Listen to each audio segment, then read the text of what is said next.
शिव के धाम कैलाश की चोटी पर आज तक कोई नहीं पहुंच सका। एकमात्र शख्स जिसने कैलाश पर विजय हासिल की उसे तिब्बत में बुद्ध का अवतार माना गया। नाम है मिलारेपा। लेकिन ये कहानी आपको तब और हैरान करेगी जब आपको ये पता चलेगा कि मिलारेपा ने एक वक्त एक दो नहीं बल्कि 80 लोगों को मौत के घाट उतार दिया था।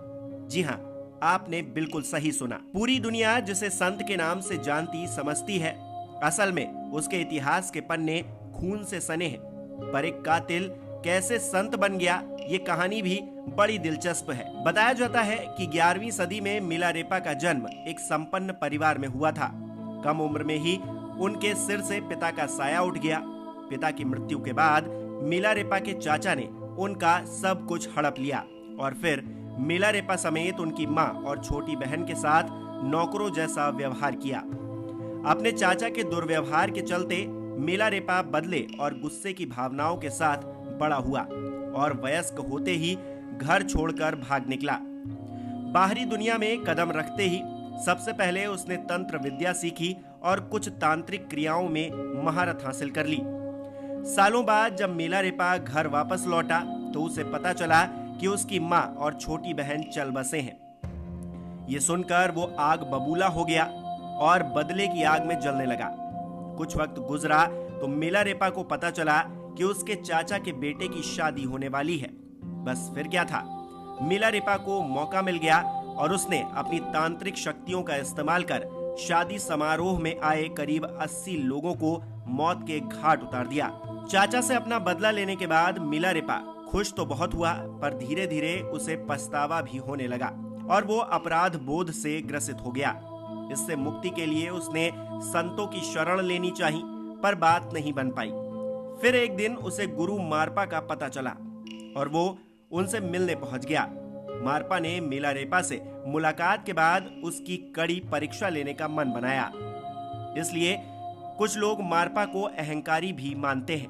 बहरहाल कहानी आगे बढ़ती है तो मारपा सालों तक मिलारेपा से खेत, मकान और आश्रम में चाकरी करवाता है। इस बीच मिलारेपा कई बार छिपकर मारपा से ज्ञान पाने की कोशिश करता है, लेकिन नाकाम रहता है। कई बार तो मारपा अपने शिष्यों से मिलारेपा को पिटवा भी देता है। हालांकि कई सालों तक गुरु का आदेश पालन करने वाले मिलारेपा को मारपा की पत्नी की मदद मिलती है और मारपा उसे दीक्षा देने को तैयार हो जाता है। दीक्षा के बाद मारपा मिलारेपा को एक अंधेरी कोठरी में साधना करने को कहता है। मिलारेपा भी आदेश के मुताबिक कोठरी में साधना करने लगता है।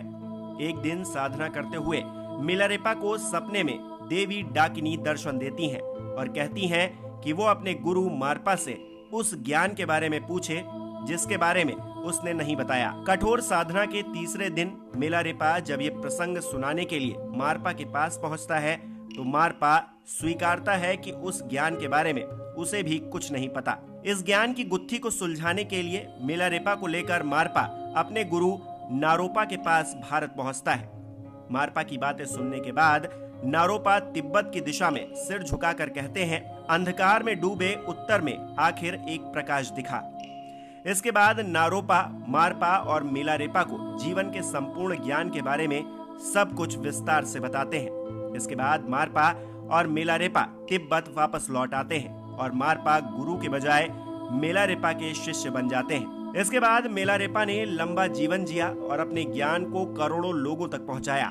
सदगुरु के मुताबिक तिब्बती संस्कृति में पिछले कई सौ सालों के दौरान जो बड़ी चीजें हुई हैं उनका आधार मिलारेपा ने ही तैयार किया है। यानी कि एक बालक के बदले की भावना से लेकर एक महान संत की सोच तक का सफर भले ही मिलारेपा के लिए आसान नहीं रहा, पर उन्होंने जो किया वो अद्भुत और अविश्वसनीय है। उनकी दिव्यता और पवित्रता का ही नतीजा है कि उन्होंने साक्षात शिवलोक के दर्शन किए और जहां कोई न पहुंच सका उस कैलाश की चोटी पर जा पहुंचे। जानकारी के मुताबिक 1928 में मिलारेपा कैलाश की तलहटी पर पहुंचने वाले एकमात्र शख्स थे। कहा जाता है कि मिलारेपा ने अपने गुरु मारपा की आज्ञा के अनुसार अपनी साधना को पूरा करने के लिए कैलाश पर्वत की यात्रा की थी। हालांकि इस यात्रा में उनके साथ कुछ अनुयायी भी मौजूद थे, लेकिन केवल मिलारेपा ही इस यात्रा को पूरा करके सुरक्षित वापस लौटे थे। कहा जाता है कि मिलारेपा आज भी जीवित है और वो कैलाश की एक गुफा में बैठकर तपस्या करते हैं।